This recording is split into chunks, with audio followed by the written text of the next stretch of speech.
మాట చెప్తున్నా, ఎన్ని కష్టాలున్నా మళ్ళీ రాష్ట్రాన్ని బాగు చేసే బాధ్యత మాదని ఆ రోజే చెప్పాం.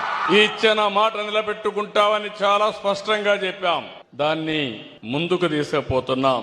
ఈ రోజు నేను వచ్చింది ఇక్కడికి డ్రగ్స్ గాని గంజాయి గాని పండించే వ్యక్తులు గాని అమ్మే వ్యక్తులు గాని ఈ డ్రగ్స్ కు అలవాటు పడిపోయి దీన్ని సేవించే వ్యక్తులు గాని వాళ్ళందరికీ విజ్ఞప్తి చేస్తున్నాం.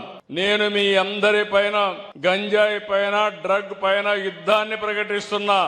ఎవరైనా అడ్డం వస్తే తొక్కుకుంటా పోవడం తప్ప ఎవరిని వదిలిపెట్టను. ఈ విషయంలో మనందరం గుర్తుపెట్టుకోవాల్సిన అవసరం ఉంది. 5 ఏళ్లలో మీరు చూశారు. ఇప్పుడే ఎమ్మెల్యే గారు ఒక మాట చెప్పారు. స్థానిక శాసనసభ్యుడు, ఏ నాయకుడైనా రాజకీయాల్లో ఉండే వ్యక్తులు ఆదర్శంగా ఉండాలి. చెడును ఎక్కడ కూడా ప్రోత్సహించకూడదు, చెడు వ్యక్తులతో కలవకూడదు. అలాంటిది ఒక గంజాయి బ్యాచ్, రౌడీ షీటర్ పోలీసుల మీద దాడి చేస్తే పోలీసులు అతన్ని ఎక్కడికక్కడ పోలీసుల డ్యూటీ కంట్రోల్ చేయాలి. కంట్రోల్ చేస్తున్నాడని నెపంతో కొన్ని వందల మోటార్ బైకులు ఎసగిపోయి గొడవ చేసి గంజాయి బ్యాచ్ కి సహకరిస్తే ఏమనాలని మిమ్మల్ని అందరిని అడుగుతున్నా.